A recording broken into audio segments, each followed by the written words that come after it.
Bonjour à tous chers amis et bienvenue à vous dans cette toute nouvelle vidéo dans laquelle nous allons voir comment réaliser une telle page, donc un tel site statique en HTML, CSS et en JavaScript. Donc dans cette nouvelle série de vidéos, nous allons réaliser un tel site. Donc lorsque j'actualise comme ça, vous pouvez voir, nous avons ça, la bouffe du couple. En fait, c'est le nom de c'est le nom du restaurant. Donc, j'ai vu le nom de ce restaurant sur Facebook et j'ai téléchargé quelques images qu'ils avaient postées des différents plats et j'ai juste décidé de faire une série de vidéos là-dessus ici sur YouTube dans laquelle je vais vous montrer comment réaliser un tel site. En fait, c'est un site vraiment pour débutants. C'est-à-dire lorsque vous débutez vraiment, pour ceux qui savent très bien, je fais assez de vidéos que pour les débutants. Donc, si vous êtes professionnel, bon, ne vous inquiétez pas, il y aura très bientôt une toute nouvelle vidéo, une nouvelle série. Mais là, pour ceux qui débutent, ça c'est pour ceux qui ont déjà fait, qui débutent, ça fait pas très longtemps. Donc on va voir comment réaliser un tel site. Donc lorsque j'actualise, vous voyez, nous avons une telle animation. Vous voyez que le curseur, il est totalement changé, donc c'est différent de l'autre. Ici, on a le bouton découvrir, donc je peux scroller vers le bas pour voir les différents plats, etc. Donc vous voyez qu'il y a une animation, etc. Voilà, voilà. Donc je peux cliquer sur voir un plat. Et je peux voir ce dernier. Maintenant, je peux aussi utiliser mes touches de mon clavier, gauche, droite, etc. pour voir les autres plats. Et je peux faire un clic juste sur un espace vide pour pouvoir fermer la galerie. Ici, on a contacté nous. Donc voilà, nous avons l'adresse. Ce restaurant est en Côte d'Ivoire. Nous avons ici contact et les horaires. Et en bas, je mets juste réalisé par Ralph Developer.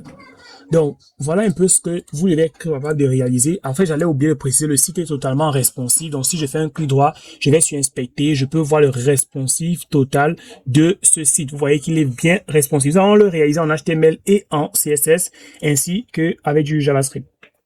Donc, la première des choses d'abord pour nous, ça va être de télécharger les images. Nous allons avoir besoin de quelques images comme ça.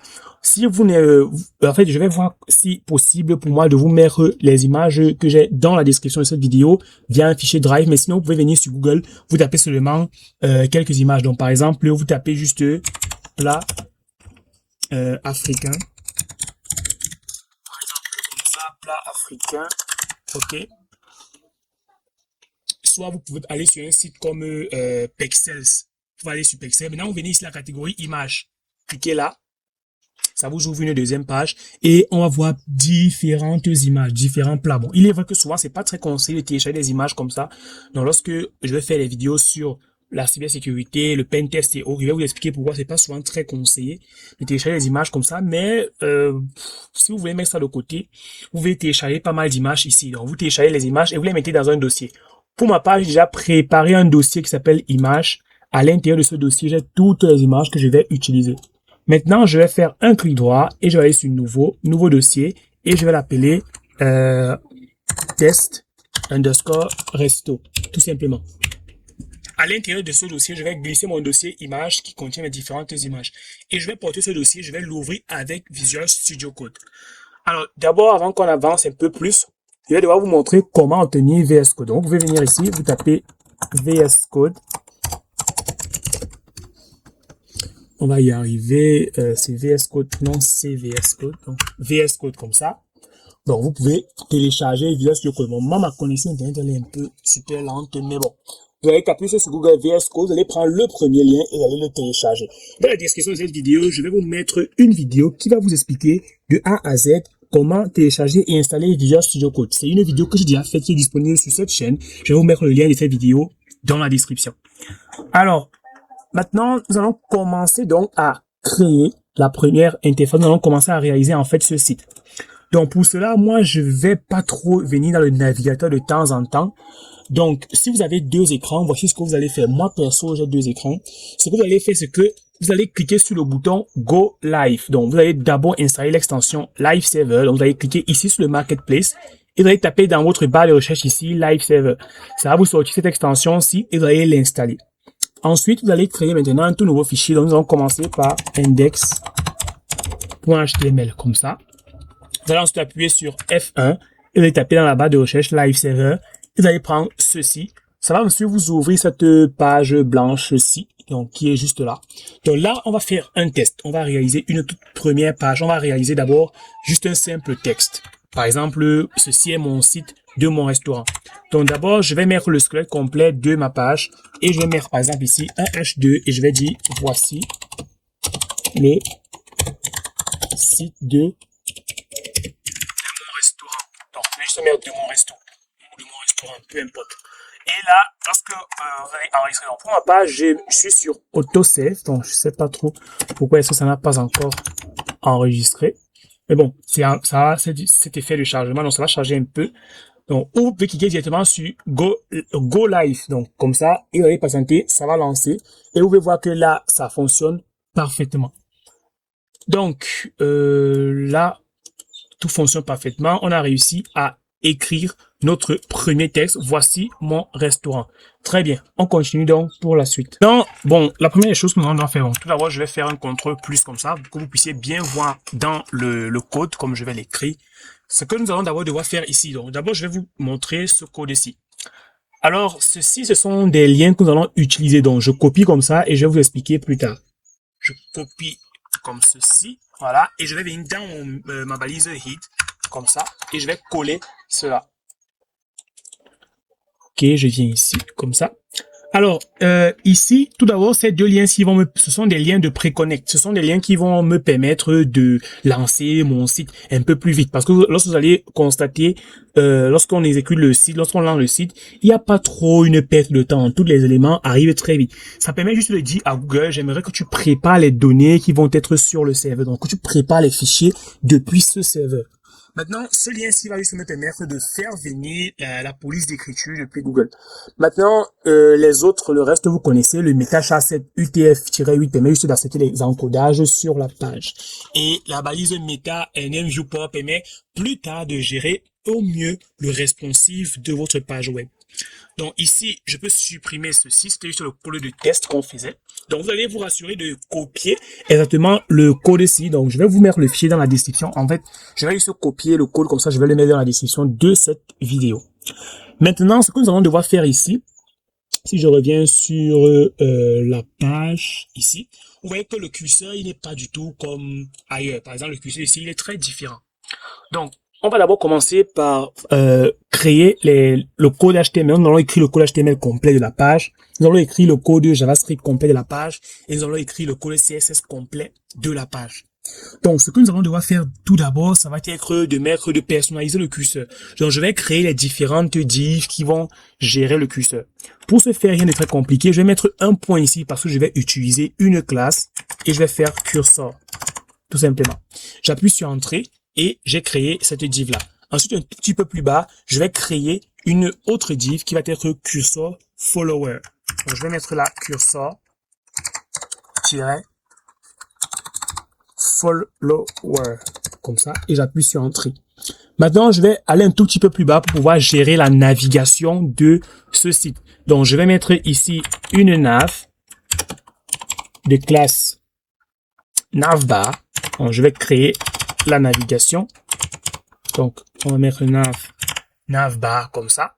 Et à l'intérieur de cette navbar, nous allons mettre les différents éléments, comme par exemple le H1 qui va être le titre. On va mettre les différents éléments comme par exemple l'accueil, menu, contact, etc. Et nous allons aussi créer un span pour pouvoir gérer pas mal d'autres fonctionnalités. Donc, je vais venir ici un tout petit peu plus bas comme ça et je vais créer une div navbar container. Donc, je vais mettre ici un point navbar-container. Et je vais appuyer sur Entrée. À l'intérieur de la navbar container, je vais maintenant ranger mon logo. Donc, je vais mettre ici un point et je vais l'appeler logo tout simplement. Donc, je fais CTRL-Z. Ici, je vais mettre le logo comme ça. Et à l'intérieur maintenant, je vais mettre un H1 et je vais écrire juste ici la bouffe du groupe, tout simplement. Et là, on peut voir que ça s'est actualisé automatiquement. Bon, pour ceux qui utilisent VS Code et qui viennent de l'installer, sûrement vous ne savez pas encore comment est-ce qu'on fait pour que ça puisse s'actualiser de façon automatique. Donc d'abord, vous voyez que là, mon serveur est ouvert, donc il est ouvert. Donc si je viens ici, comme ça, vous voyez que là, en fait, je n'ai pas besoin d'actualiser pour que ça puisse être lancé. Donc quand vous cliquez juste là sur Go to Live, ça lance le serveur et vous n'avez pas besoin d'actualiser. Donc vous allez activer l'option autosave. Donc vous venez ici, vous cochez, parce que ça va pas être coché comme ça. Vous venez là, autosave. Ça va faire en sorte que lorsque vous allez coder, au fur et à mesure que vous allez coder, ça va actualiser de façon automatique. C'est un truc que je vous recommande beaucoup de faire. Donc ici, j'ai déjà mis la bouffe du couple. Alors, qu'est-ce que je vais bien pouvoir faire après? Je vais donc venir ici, un tout petit peu plus bas, et je vais mettre un UL, tout simplement, pour pouvoir créer des différentes listes. Et je vais mettre ici une classe nav-menu. Donc, je vais créer ici maintenant mon menu. Le menu ne va pas être déroulant. Donc, à l'intérieur de la balise UL, je vais maintenant créer une liste. Donc, je vais mettre un LI, comme ça, et je vais ici mettre là un href. Ça va me permettre de gérer les différents liens. Donc, je vais juste mettre un dièse, on va diriger l'utilisateur nulle part, il va rester sur la page, et vu que plus tard, je vais créer une section qui va s'appeler accueil, c'est donc ça que je vais mettre ici, accueil, tout simplement. Alors, la section accueil, pour ceux qui ne savent pas, c'est le fait que lorsqu'on va cliquer, par exemple, ici sur, je réinitialise comme ça. Lorsqu'on va cliquer, par exemple, ici, là, sur menu, vous voyez que ça glisse directement vers le menu. Si c'est cliqué sur contact, ça glisse directement vers le contact. Je peux en cliquer sur menu, accueil, et etc. Justement, c'est donc ça. C'est en fait juste ça, le menu dont je vous parle. En fait, c'est ça. Bon, je sais pas si j'espère que vous voyez très bien. Donc, c'est juste ça, la section dont je vous parle. Donc, je viens à ce niveau, ok, à ce niveau-ci. Donc, maintenant, ce que je vais devoir faire ici, je vais juste ranger tout simplement quelque chose. Donc, vu que j'ai déjà créé accueil, je peux maintenant mettre à l'intérieur accueil, mais vu que ça va pas être le top du top, bon, ça c'est codé avec l'IA, donc ça peut corriger les fautes d'orthographe et autres. Donc, ici, je vais créer une classe, donc ça va me permettre de mieux gérer le style au niveau du CSS. Donc, je vais mettre ici nav-link espace activate. Donc, je vais juste mettre actif comme ça. Donc, juste active. Et je vais maintenant venir, soit je peux faire comme ça, x3. Bon, ça va pas marcher. Je vais copier juste le code comme ça. Donc, je vais le dupliquer.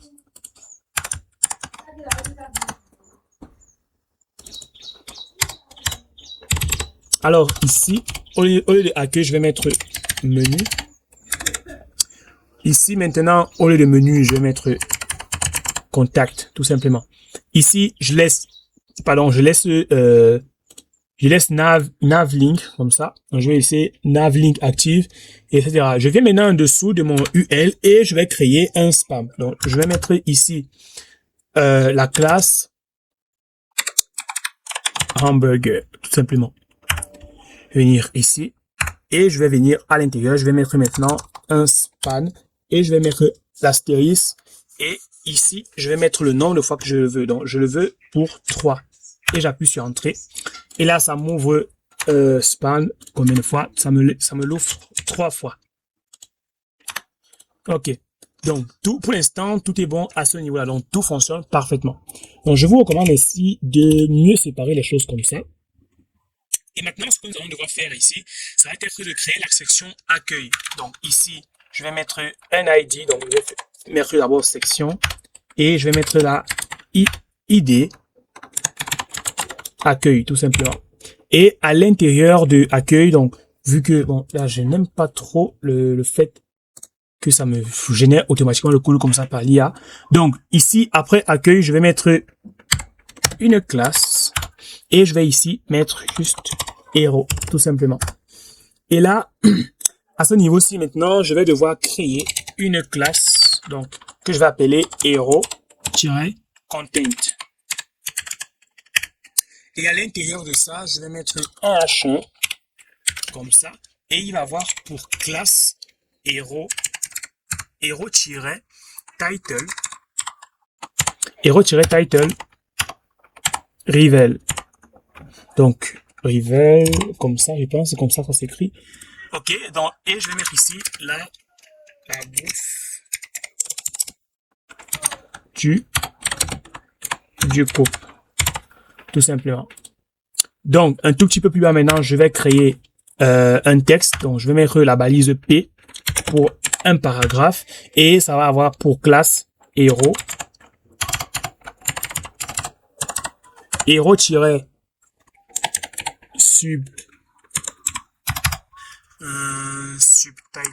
Donc, je pense que ça va être bon. Rival, tout simplement. Et ici, je vais décider du texte qui va être affiché. Par exemple, un truc comme... Bon, je vais juste aller copier le texte. Je vais venir ici, copier le texte comme ça. Je le colle. Savourer l'authenticité de la cuisine ivoirienne. Là, maintenant, je vais venir un tout petit peu plus bas. Comme ça. Et je vais créer une autre div. Donc là, je vais mettre juste un point pour la classe. Et je vais mettre héros-bouton. Parce que je vais créer le bouton. Donc,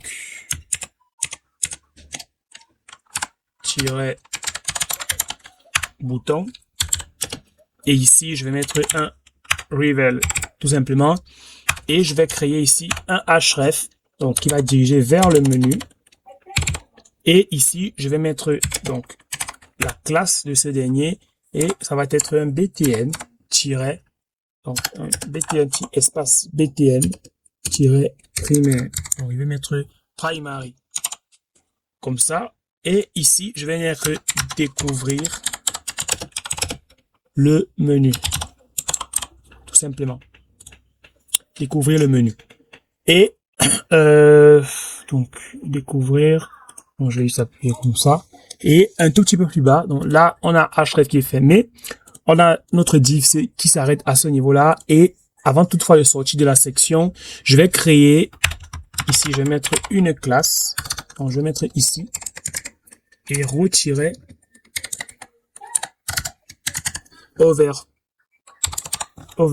tout simplement. Donc, à ce niveau-ci, tout est bon jusque-là. Donc là, maintenant, ce que je vais faire, je vais créer le code CSS. Donc, je vais un peu lancer le CSS en faisant ici un style.css. Je vais relier mon code HTML avec mon code CSS. Je vais venir ici et je vais mettre link. Et là, il va juste écrire style.css, tout simplement. Alors, la première des choses pour moi que je vais faire, la première des choses tout d'abord, ça va être de faire un reset, donc mettre les différentes variables que je vais utiliser et supprimer les différents espaces supplémentaires. Donc, je vais mettre ici un astérisque comme ça et je vais faire ici un Alt 4 et j'appuie sur Entrée. Je vais d'abord commencer avec un margin 0, un padding 0, un box-sizing, border box comme ça. Et maintenant, ce que je vais faire ici, ça va être pour moi de créer mes différentes variables. Donc, désolé si j'ai mis routé, je suis un peu habitué avec le réseau. Donc, ici, je vais mettre juste route. Je suis trop habitué à travailler en réseau. Donc, je mets route comme ça et je vais mettre d'abord ici, primary color. Primary-color 2 points. Et ici, au niveau de primary color, je vais mettre mes différentes couleurs. Donc, je vais vous laisser un instant pour pouvoir ranger les différents codes à ce niveau-ci.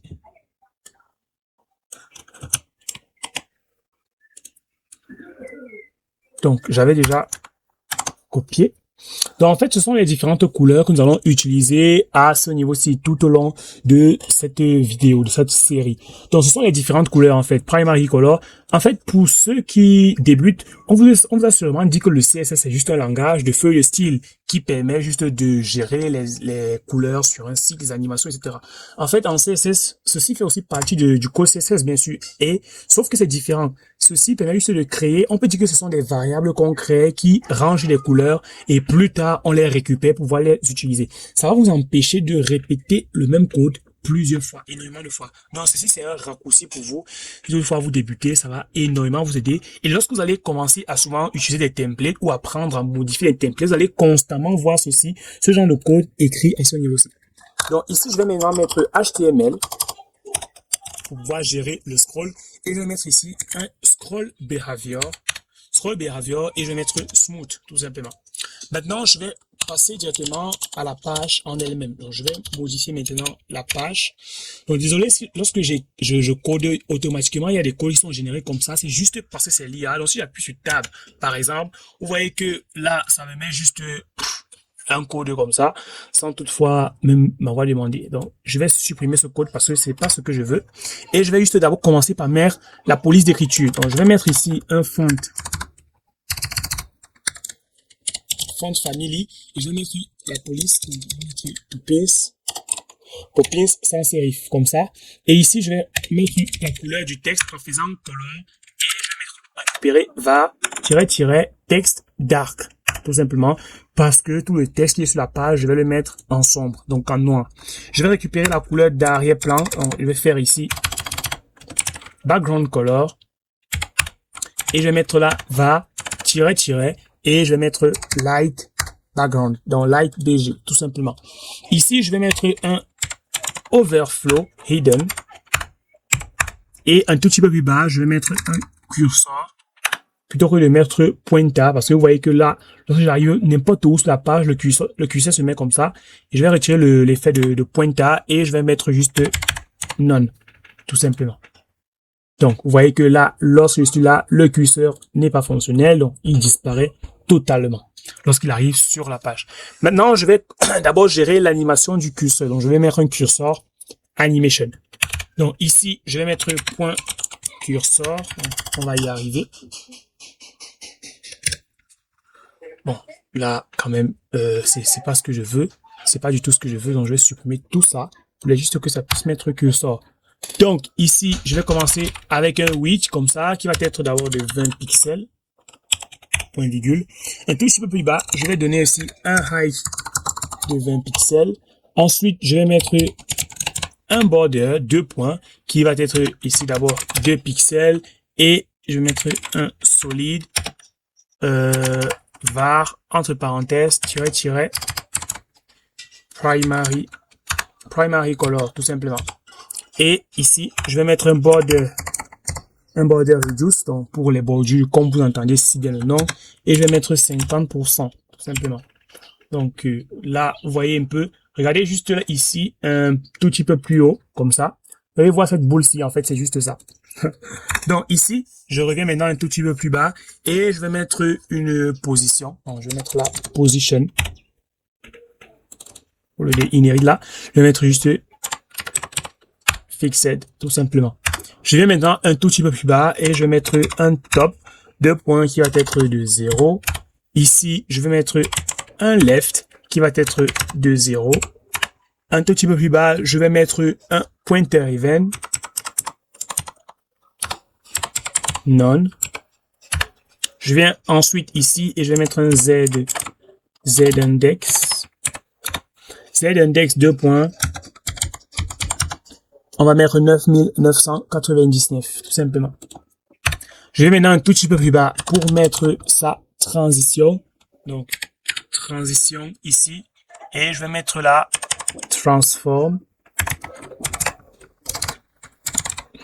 Transform 0.1 seconde is. Donc, là, comme ça. Je viens ensuite un tout petit peu plus bas et je vais mettre ici un coup de transform, comme ça. Et je vais mettre là, translate.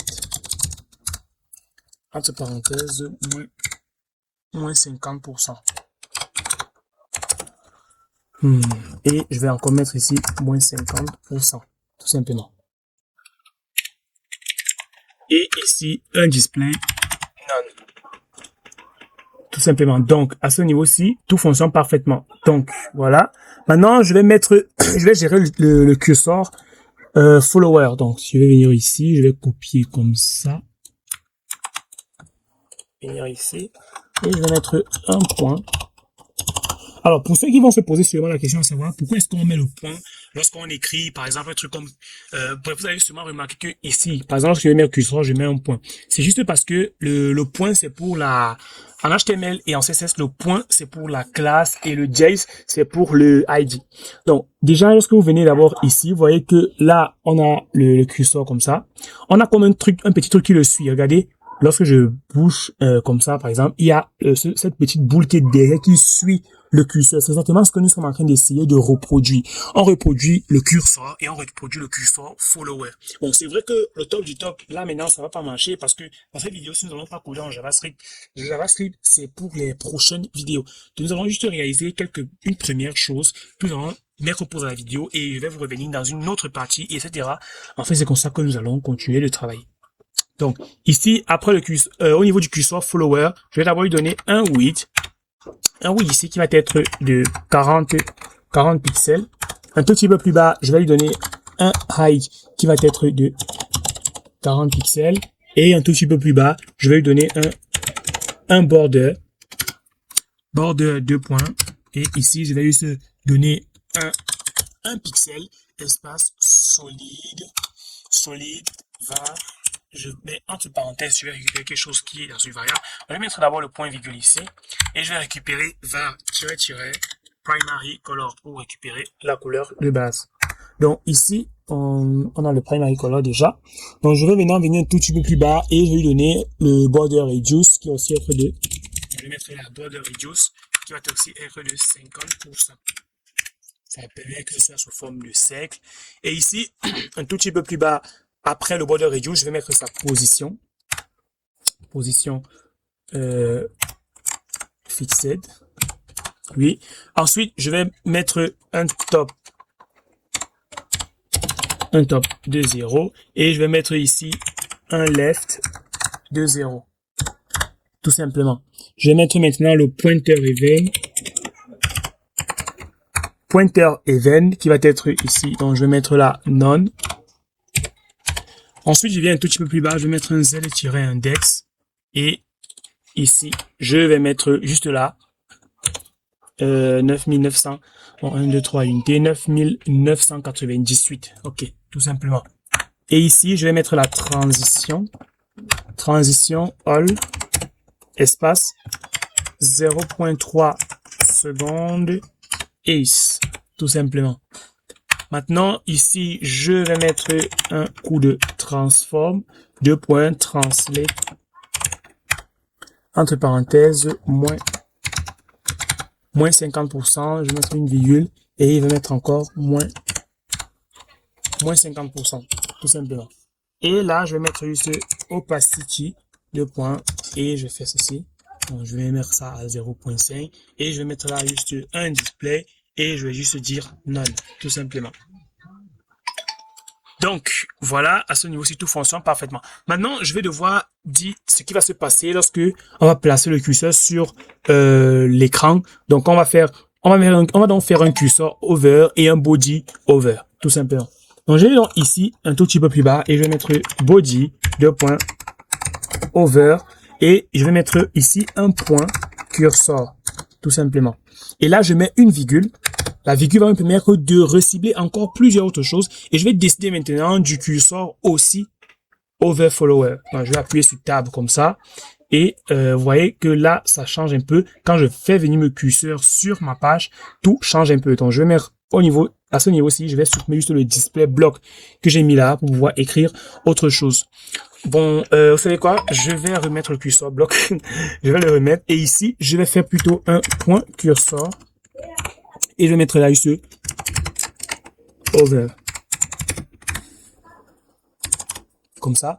Et je vais mettre ici un coup de transform, 2 points, translate entre parenthèses. Et je vais dire ici moins 50% et moins 50%. Donc je vais mettre là moins 50%.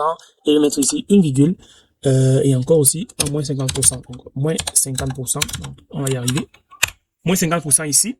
Et je vais venir juste là et je vais mettre un scale. Comme ça. Donc, je viens là, on voit que il y a un truc qui se passe, ouais. Ok, donc quand le curseur arrive sur la page, ça apparaît et ça disparaît. Donc, s'il y a 1.5, maintenant, je vais mettre une couleur. Donc, je vais faire comme ça. Et je vais mettre ici un background color, var primary, donc primary color. Et ici, donc je fais CTRL Z. Et ici, un tout petit peu plus bas, je vais mettre opacity, qui va être à 0.3, tout simplement. Donc là, vous pouvez voir que quand mon curseur arrive sur la page, donc je joue un peu depuis le navigateur. Voilà, vous voyez qu'il y a quelque chose qui se passe un tout petit peu plus haut. Donc juste là, non, je vais pas traduire. Ok, donc pour le moment, tout fonctionne parfaitement. Maintenant, je vais passer au curseur follower. Donc je vais mettre ici point curseur follower, tout simplement, et je vais mettre ici un point over. Et un tout petit peu plus bas, je vais maintenant mettre juste un coup de transform ici. Et on va dire translate entre parenthèses moins 50%. Je vais mettre une virgule ici et moins moins 50%. Ensuite, je vais sortir comme ça pour mettre juste un coup de scale aussi. Un scale entre parenthèses 1.5. Donc, je viens là, ok.